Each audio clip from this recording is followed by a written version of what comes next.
Boa noite a todos. Primeiro é um privilégio estar aqui novamente. Eu não sei, assim, recentemente eu ouvi aqui numa pregação aqui dentro da igreja, né? Acho que foi a pastora que pregou semana passada.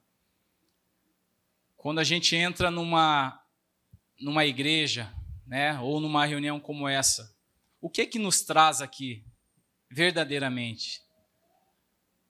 De fato é quem vai levar a mensagem, é alguém que fez o convite para que nós estivéssemos aqui, né? Às vezes a gente não para pensar a respeito disso, mas o que nos traz aqui?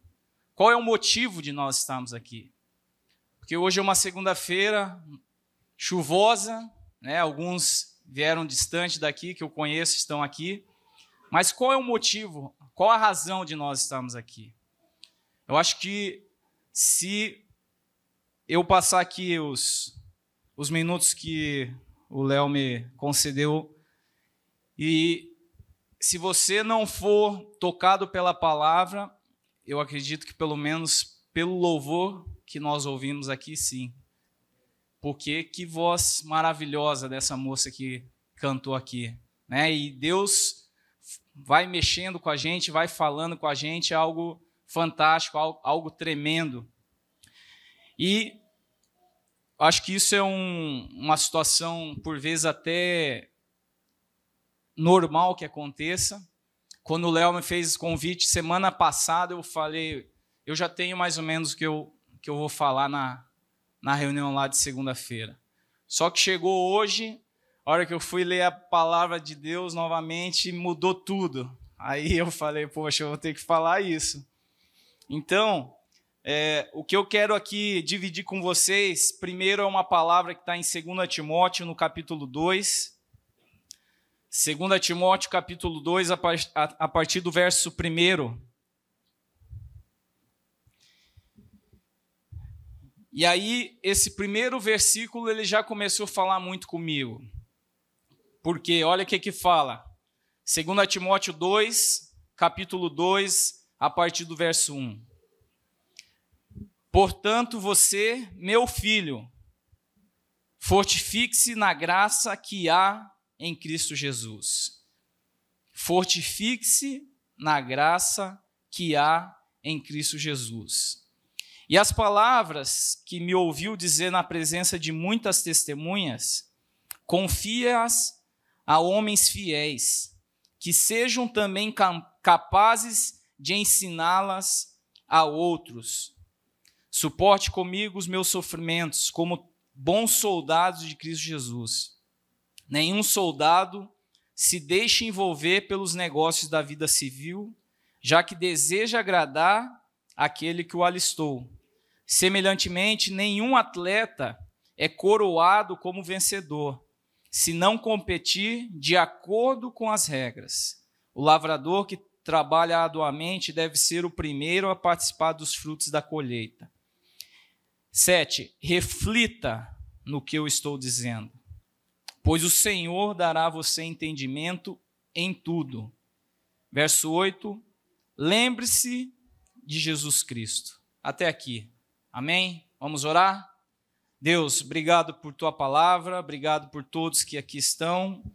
Que o Senhor, ó Pai, possa nos dar a compreensão da tua palavra, entendimento, nos faça enxergar aquilo que o Senhor tem para cada um de nós que aqui estamos. Porque foi o Senhor quem nos trouxe, o Senhor quem nos proporcionou estarmos aqui. Nós te agradecemos, nós te louvamos por este tempo. E fazemos isso no nome de Jesus. Amém. Então, é interessante que a palavra aqui falou muito comigo nessa tarde, quando eu fui novamente meditar na palavra. E essa é uma carta que o apóstolo Paulo ele escreve, né, a Timóteo, da qual, até no capítulo 1 aqui de 2 Timóteo fala, né? A Timóteo, meu amado filho, ou seja, Paulo tinha um cuidado, um carinho grande por Timóteo, né? Que ele o considerava como um filho.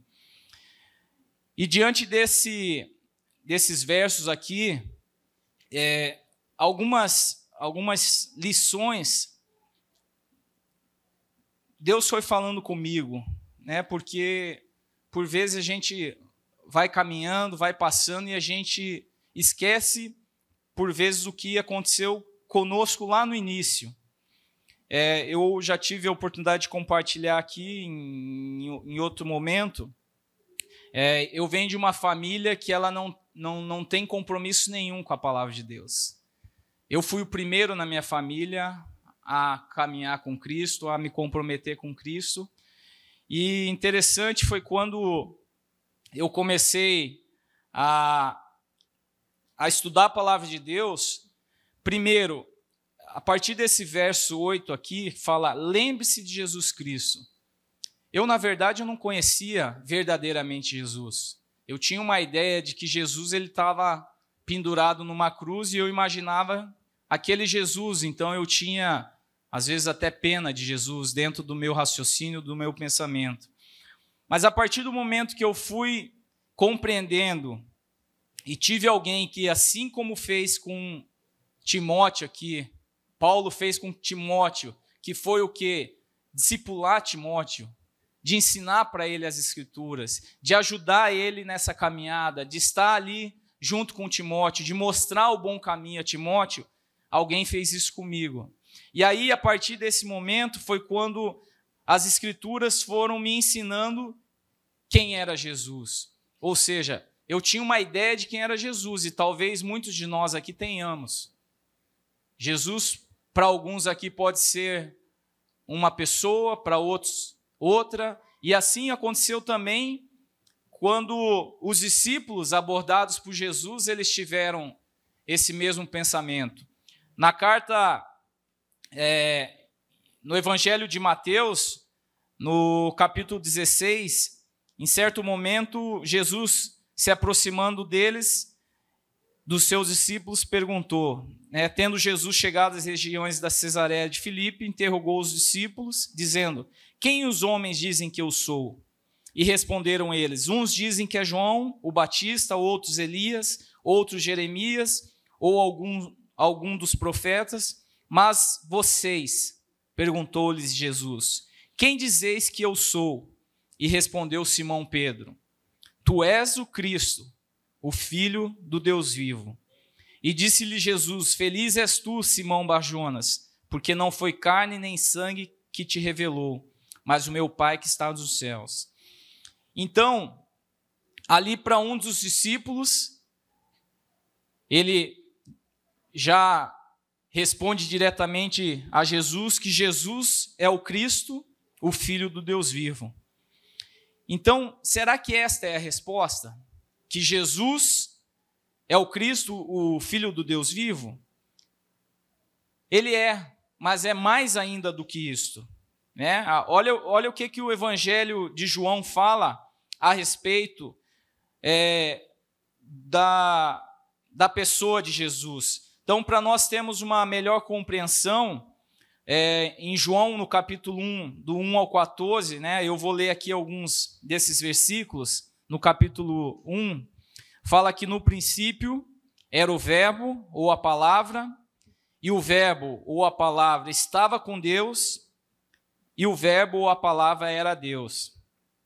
Ele estava no princípio com Deus, e todas as coisas foram feitas por intermédio dele, sem ele nada do que foi feito se fez. Nele estava a vida, e a vida era a luz dos homens. Eu vou passar lá para o verso 10. Estava ele no mundo, e o mundo foi feito por intermédio dele, e o mundo não o conheceu. Veio para o que era o seu, mas os seus não o receberam. Mas a todos quantos receberam, aos que creem no seu nome, deu-lhes o poder de se tornarem filhos de Deus, os quais não nasceram do sangue, nem da vontade da carne, nem da vontade do homem, mas de Deus. E o verbo, a palavra, se fez carne, e habitou entre nós, cheio de graça e de verdade, e vimos a sua glória como a glória do único Filho do Pai. Interessante que Pedro, quando questionado ali por Jesus quem eles entendiam que era ele, e ele fala: Jesus é o Filho de Deus. E aqui nós vamos ver, nesse contexto aqui, na palavra de João, mais uma verdade a respeito de Jesus, que é o quê? Jesus, ele sempre existiu. Jesus, ele é eterno. Então, antes de analisarmos esse texto, existe a criação do mundo, a criação do universo, quando lá em Gênesis, no capítulo 1, no verso 1, fala que no princípio, Deus criou os céus e a terra. Então, esse, no princípio, era o quê? Era o princípio de toda a criação. Mas um pouco mais à frente, nesse mesmo capítulo 1 de Gênesis, vai falar no verso 26, agora vamos fazer os seres humanos que serão como nós, que se parecerão conosco. Ou seja, nós podemos perceber aqui que na criação do universo, Deus, ele não estava sozinho. Quem estava com ele? Quem estava com Deus na criação do universo?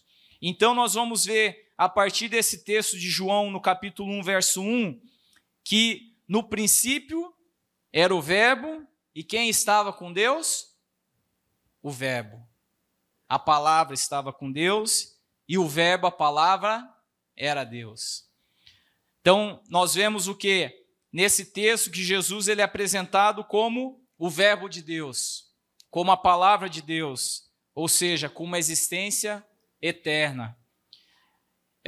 Jesus, ele já estava com Deus na criação, já estava com Deus e já mantinha uma relação íntima com o Pai, com Deus, fazendo parte da sua própria essência. Vamos entender isso no capítulo 11 de Romanos, no verso 36, quando o apóstolo Paulo ele faz uma afirmação muito interessante, que ele afirma que naquele princípio, ou seja, na criação do universo, Jesus ele já existia.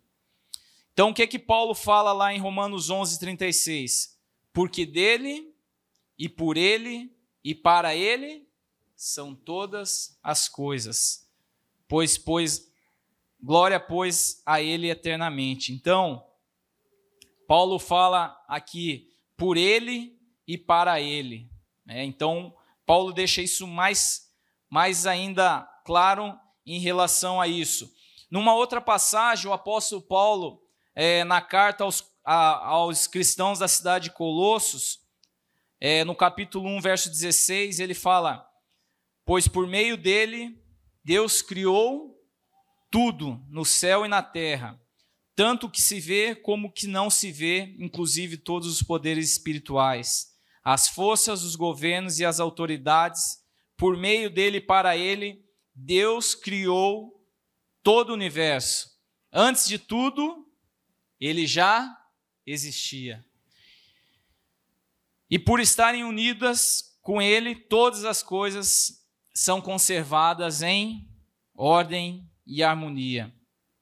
Então, aqui fala que tudo foi criado por Jesus, para Jesus, porque ele sustenta tudo e todos. Então, o apóstolo Paulo ele vai trazer essa verdade de que Jesus ele é eterno, que Jesus ele sempre existiu. Há uma passagem que fala: eu sou o alfa e o ômega, o primeiro e o último, o princípio e o fim. Então nós aprendemos aqui que Jesus ele é infinito, não tendo nem começo e nem fim. Ele não foi criado, ele é. Jesus ele veio ao mundo em forma de homem através do ventre de uma mulher, serva do Senhor, mas tanto ela como toda a humanidade foi criada por ele mesmo. Afinal de contas, como já vimos, Jesus foi quem criou e sustenta tudo e todos, e ele desde sempre existiu. Então, além de Jesus, como Pedro falou que ele era o Filho de Deus, aqui o texto de João vai falar que Jesus ele sempre existiu, que Jesus é eterno. E assim vem uma segunda verdade, que é o que próprio Pedro respondeu, que ele era o Filho de Deus, porém ele é Deus. João 1:1 fala a respeito disso, de que o verbo era Deus, e também que o verbo ou a palavra era Jesus. Ou seja, para nós humanos, o 1 mais 1 é igual a 2, mas para Deus, 1 mais 1 pode ser igual a 1, ou seja, Deus mais Cristo é um só Deus. O leitor, ou cada um de nós que vamos para a palavra, muitas vezes nós não temos uma compreensão e o tamanho dessa dimensão, porque nós somos limitados, nós somos seres limitados, porém, existe uma verdade nessa relação de Jesus ser Deus, que Jesus ele era 100% homem, 100% Deus. Então, vamos ver a humanidade de Jesus. Filipenses vai nos trazer aquele texto no capítulo 2, do verso 5 a 8, onde ele diz que tende em vós o mesmo sentimento que houve em Cristo, pois ele, subsistindo em forma de Deus, não tentou permanecer igual a Deus. Antes, esvaziou-se de si mesmo, assumindo a forma de servo, tornando-se semelhante aos homens, e reconhecido em figura humana, a si mesmo se humilhou, tornando-se obediente até a morte de cruz. Jesus ele abriu mão dos seus poderes, Jesus ele abriu mão da sua glória, da sua majestade, para que ele estivesse aqui nessa terra. E através disso, só pode ser usado com a permissão de Deus, para determinados fins. Jesus ele sentiu tudo aquilo que nós sentimos. E aí nós vamos ver vários momentos da humanidade de Jesus, quando Jesus ele sentiu a dor de uma traição, né? Nós vamos ver lá em Mateus, no capítulo 26, verso 14, quando Judas o trai. Então, Jesus ele sentiu a dor da traição. Jesus sentiu tristeza diante da morte de uma pessoa a quem ele amava, tanto que no Evangelho de João nós vamos ver do capítulo 11, do 33 ao 36, que Jesus ele ficou comovido, ficou aflito, Jesus chorou, né? A Bíblia fala que Jesus chorou, ou seja, olha como Jesus amava também esse homem. Jesus ele foi tentado a pecar, teve fome, né, quando foi levado ao deserto, né, e ali ele conseguiu superar tudo isso, mas Jesus estava com fome, a Bíblia fala sobre isso. Jesus sentiu sede. João capítulo 19, verso 28, vai falar que Jesus estava com sede. Sentiu a dor do abandono quando ali naquela cruz se sentiu abandonado pelo próprio Pai. E em Mateus 27, 46, vai falar a respeito desse abandono, né? Jesus falando, Deus meu, por que me abandonaste? Jesus sentia cansaço.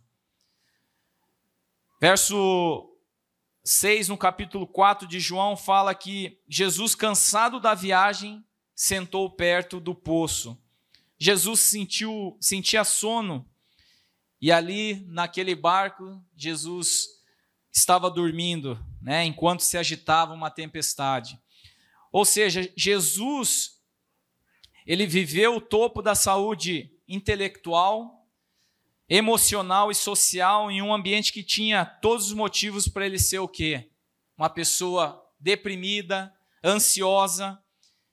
Jesus viveu o ápice da tolerância, da solidariedade, da paciência, numa situação em que só era possível se esperar que ele desenvolvesse uma personalidade o quê? Irritada, intolerante, impulsiva. Então, olhando tudo isso, nós vamos perceber o porquê que Jesus, ele é o personagem mais importante da história, da humanidade, né, mas provavelmente o menos conhecido em termos de valores na sua individualidade. Suas reações fogem aos limites da nossa imaginação, né? Chocam ao quê? A psicologia, abalam os alicerces da psiquiatria. Nenhum autor poderia construir um personagem com suas características. Por quê? Porque Jesus ele não cabe no imaginário humano. Jesus ele foi real, andou, respirou, viveu nessa terra, ele foi o mestre dos mestres. E aí, quando a gente percebe que Jesus, ele, além de tudo, foi o quê? Humilhado, esbofeteado, flagelado, teve a mais dolorida de todas as mortes que um homem poderia receber, que é a crucificação, e ele nem precisava passar por isso, pois ele, como nós vimos aqui, é o Filho de Deus, mas esse foi o meio que Deus escolheu para trazer o quê? A maior conquista para a humanidade, a maior conquista para nós, que era o perdão.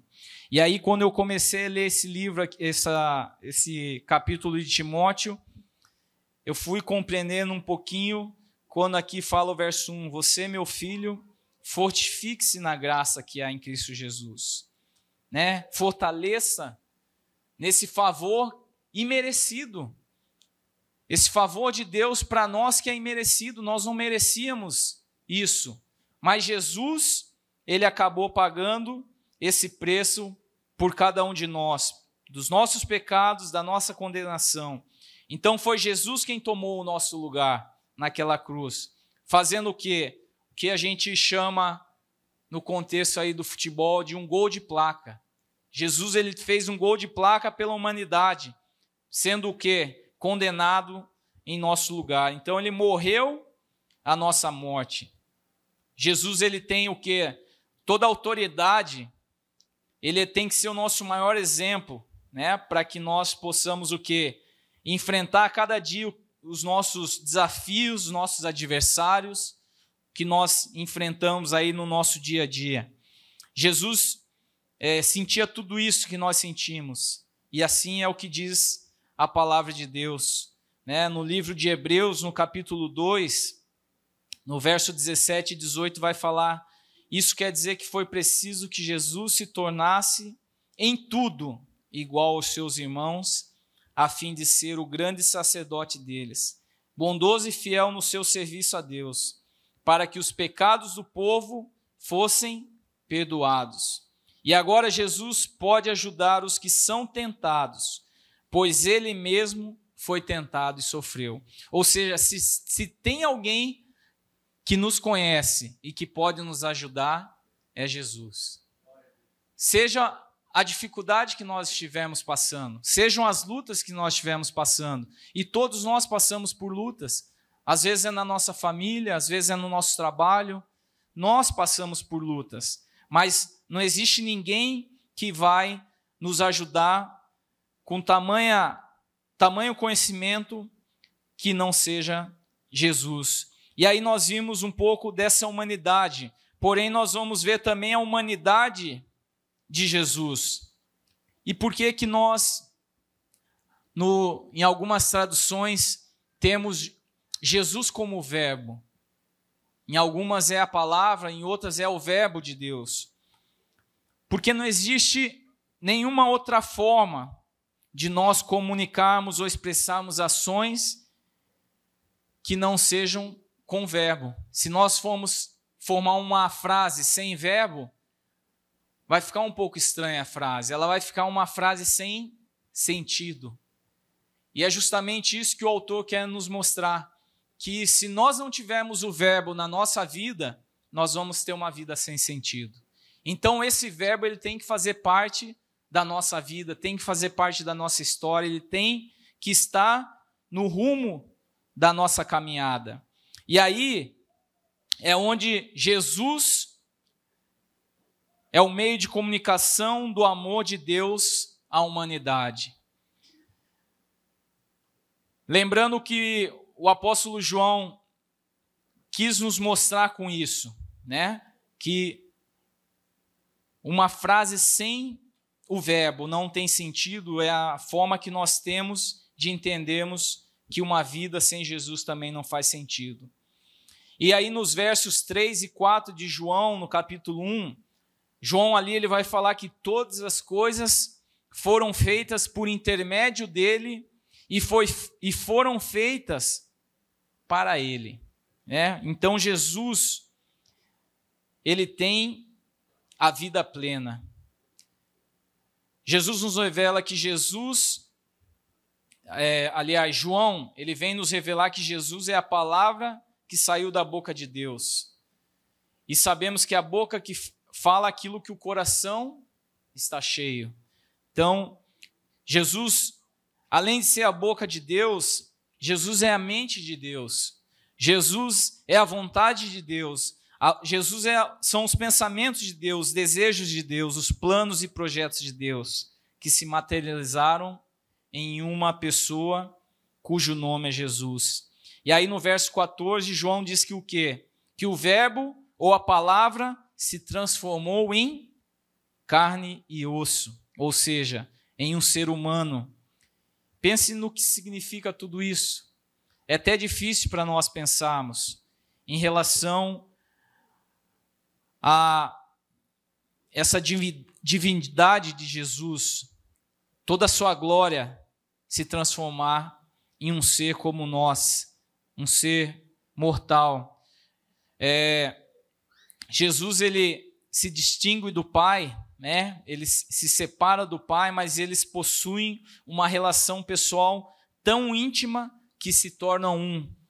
E o próprio Cristo, que participa da natureza de Deus, mostra isso em várias passagens em que João relata sobre isso, né? Que eu e o Pai somos um, né? E assim outros momentos que a Bíblia nos traz a respeito dessa passagem. As ações e palavras de Jesus são as ações e palavras do Deus Pai. Por isso que lá no Evangelho de João, no capítulo 3, verso 16, Jesus nos é revelado como o amor de Deus pela humanidade. E aí, porque Deus amou o mundo de tal maneira que deu seu Filho único, unigênito, para que todo aquele que nele crê não pereça, mas tenha vida eterna. Jesus, ele se transformou num ser humano, recebendo o nome didático do quê? Filho de Deus. Como Pedro lá respondeu para Jesus que ele era o Filho de Deus.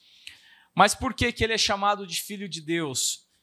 Porque para nós compreendermos um pouquinho desse amor, para quem aqui é pai, pode dizer melhor o que é o amor do pai por um filho, né? O pai por uma filha. Então a representação do filho é justamente isso, para nós entendermos o tamanho desse amor de Deus por nós, quando ele enviou o seu filho, o seu único filho.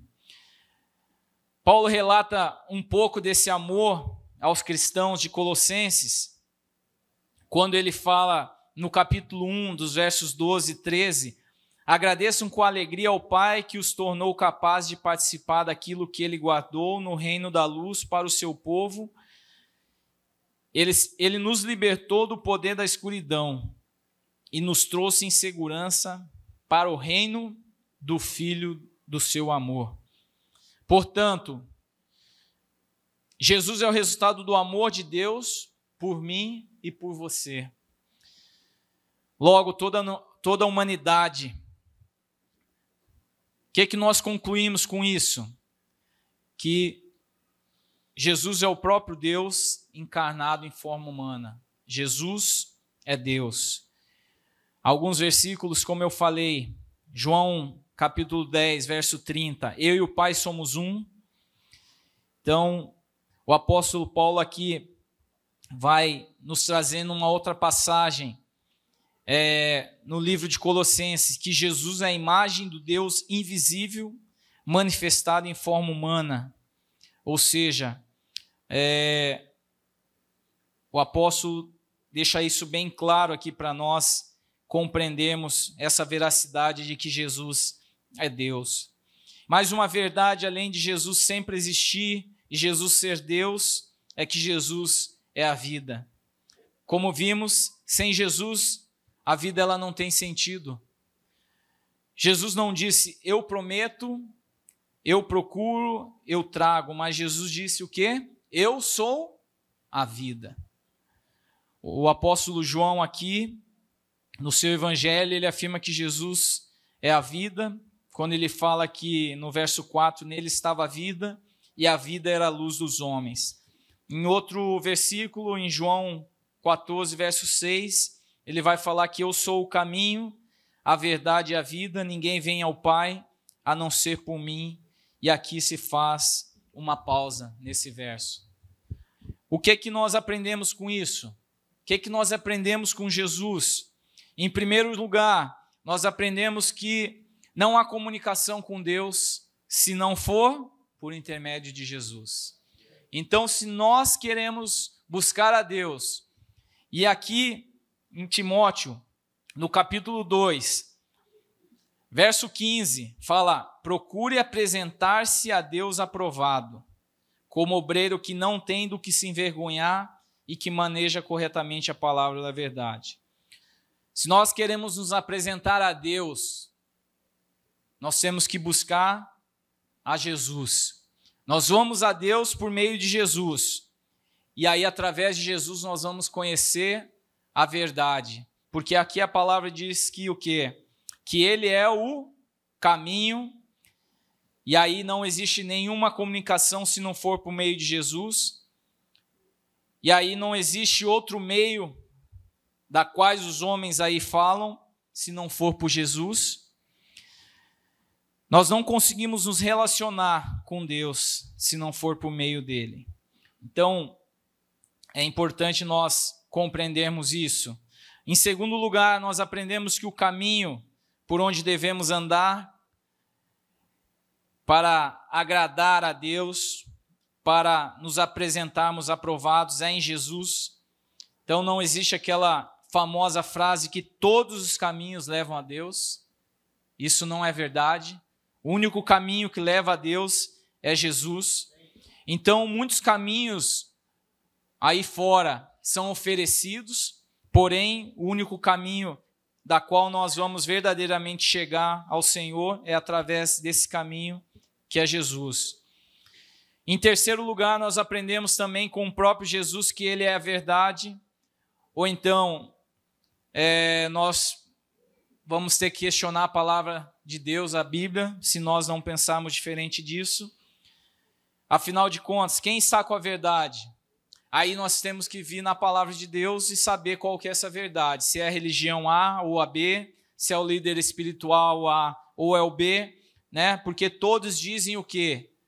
A sua verdade, né? Então a gente vê hoje de tudo, porém a Bíblia nos traz apenas uma verdade, que Jesus é a verdade. E essa terceira verdade é a vida. Então, Jesus, da mesma maneira que o Pai, Ele é a fonte da vida. Em capítulo 5, verso 26, vai falar, assim como o Pai é a fonte da vida, assim também fez o Filho ser a fonte da vida. Então, João nos diz que Jesus tem capacidade de trazer luz à vida dos homens. Tanto é que isso ele fez. Por vários momentos as Escrituras nos traz exemplos de que ele foi vida para muitos que se aproximaram dele, né? E aqueles que experimentam da sua presença, e certamente aqui muitos de nós que já o fizemos, nós podemos perceber isso nas nossas vidas. Na primeira carta do apóstolo João, né, lá no capítulo 5, dos versos 9 ao 13, olha que interessante essa afirmação. Nós aceitamos o testemunho dos seres humanos, mas o testemunho de Deus tem mais valor. E esse é o testemunho que Deus deu a respeito do Filho. Aquele que crê no Filho de Deus tem esse testemunho no seu próprio coração. Mas quem não crê em Deus, faz de Deus um mentiroso, porque não crê no testemunho que Deus deu a respeito do seu Filho, e este é o testemunho. Deus nos deu a vida eterna, e essa vida é nossa por meio do seu Filho. Ou seja, essa vida eterna nós só a temos por meio de Jesus. Quem tem o Filho tem a vida. Quem não tem o Filho de Deus não tem a vida. Jesus não somente é a vida, mas dá vida. Então, aqui nessa primeira carta de João aqui, ele nos traz esse relato. E uma coisa interessante que nós precisamos também compreender é que todo ser humano é uma criatura de Deus e não filho. Nós somos algo criados por Deus. Mas aqui em João, no capítulo 1, nós fomos ali no verso 12, nós vimos o quê?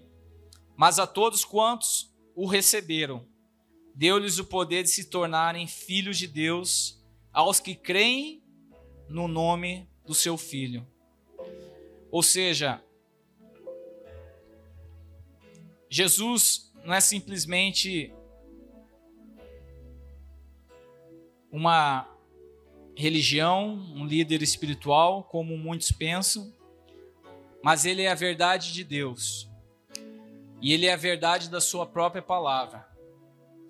Quando nós recebemos Jesus, nós passamos de criaturas a filhos. Ou seja, conforme nós vamos conhecendo a sua palavra, nós vamos conhecendo as suas escrituras, aí nós vamos compreendendo isso que o apóstolo Paulo escreveu aqui para Timóteo, quando ele fala que suporte comigo os meus sofrimentos, como bom soldado de Cristo Jesus. Nenhum soldado se deixa envolver pelos negócios da vida civil, já que deseja agradar aquele que o alistou. Quando a gente para pensar a respeito de um verso como esse, nos vem à memória algo que está acontecendo do outro lado aqui do mundo, na Ucrânia, quando acho que alguns viram alguns vídeos de pais tendo que separar dos filhos da sua família para se alistar, e ele precisa o quê? Virar as costas para sua família e caminhar o quê? Tentando defender o seu país. E assim também nós, a partir do momento que nós entendemos e compreendemos a realidade do Evangelho, nós vamos virar as costas para o mundo e nós vamos começar a caminhar com Cristo. Nós vamos olhar para uma outra pátria, a pátria celestial. E aí nós começamos a abrir mão das nossas vontades. Nós começamos ao quê? A entendermos que nós precisamos negar a nós mesmos. Nós precisamos negar as nossas vontades e começamos a seguir a Jesus. Nós negamos a nós mesmos, nós tomamos nossa cruz e seguimos. E aí, semelhantemente, nenhum atleta, e aqui eu estou falando para alguns atletas, é coroado como vencedor se não competir de acordo com as regras. E é interessante porque alguns anos atrás, um americano, um ciclista, se não me engano, Armstrong, ele foi 7 vezes campeão do Tour da França. E aí depois descobriram que ele, nas competições, ele estava dopado. Ou seja, ele não agiu corretamente. Ele andou fora da regra. Perdeu todos os títulos, porém, ele foi desleal com muitos atletas que estavam ali naturalmente buscando uma conquista.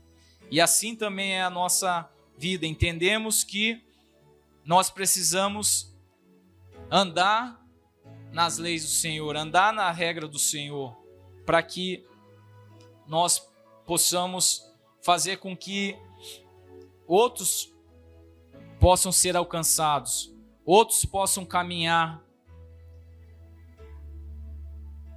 conhecendo a Jesus. Para nós caminharmos aqui para o final, eu só queria finalizar dizendo que, em certo momento, quando Jesus se apresentou aos homens, um dos religiosos da época, um homem que era um doutor dos judeus, ele foi questionar Jesus a respeito do que poderia, de como ele poderia ter a vida eterna. E aí, João, capítulo 3, dos versos 1 ao 7, vai falar assim: Ora, havia entre os fariseus um homem chamado Nicodemos, um dos principais dos judeus, e este foi ter com Jesus de noite e disse: Rabi, sabemos que és mestre, vindo de Deus, pois ninguém pode fazer estes sinais que tu fazes se Deus não estiver com ele. Respondeu-lhe Jesus: em verdade te digo que se alguém não nascer de novo, não pode ver o reino de Deus. Perguntou-lhe Nicodemos: como pode um homem nascer sendo velho? Porventura pode tornar a entrar no ventre de sua mãe e nascer? E Jesus respondeu: em verdade te digo que se alguém não nascer da água e do Espírito, não pode entrar no reino de Deus. O que é nascido da carne é carne, o que é nascido do Espírito é Espírito. Não te admires de eu te haver dito: necessário vos é nascer de novo. O que Jesus estava querendo ensinar a Nicodemos e a nós é que para vermos e entrarmos no reino de Deus, nós precisamos ser lavados pela sua palavra. Precisamos receber o Espírito Santo para que ele habite em nossos corações. E a partir do momento que se inicia uma nova vida com Cristo, nós nascemos do Espírito, nós nascemos do alto. Os nossos valores de vida vão sendo alterados, vão sendo mudados, vão sendo medidos por Jesus e por sua palavra. Jesus disse para Nicodemos e está dizendo também para nós que nós precisamos recomeçar a nossa vida. Nós precisamos dar um jeito para que Jesus possa de fato habitar na nossa vida, na nossa história, mudar o curso da nossa caminhada, porque é só nele que nós podemos ter vida verdadeira e vida abundante, ou seja, uma vida eterna. O que é que nós desejamos? É viver uma vida do nosso jeito ou viver uma vida verdadeira como um filho de Deus, como um homem de Deus, como uma mulher de Deus?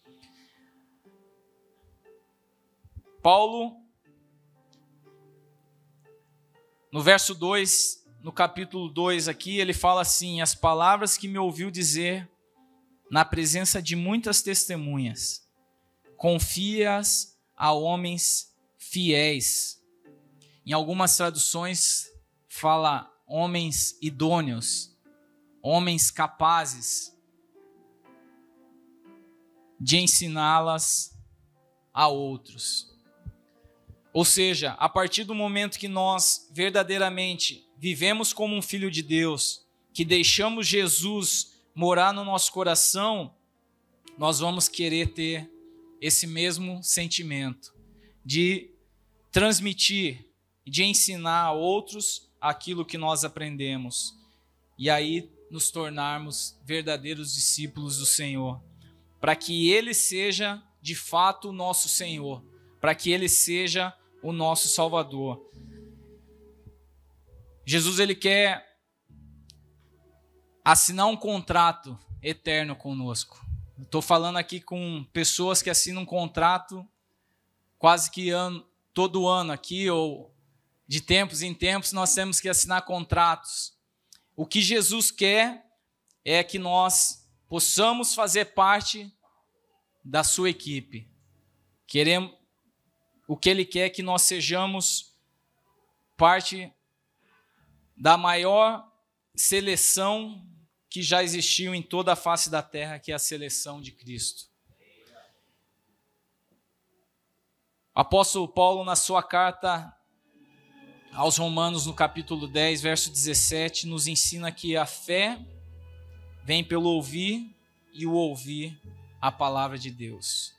Que essa palavra ela possa penetrar, que ela possa fazer parte do nosso dia a dia, né? Porque se nós não conhecermos as regras desse jogo, nós não vamos poder jogar, nós não vamos muito menos fazer parte desse time. E é aqui na Bíblia, né, que nós vamos aprender a jogar esse jogo para que nós façamos parte da equipe que é mais que vencedora, que é a equipe de Jesus. Amém? Se você assistiu esse vídeo e foi abençoado, eu quero te dizer uma coisa muito legal. Nós temos muitos outros conteúdos que podem abençoar a sua vida.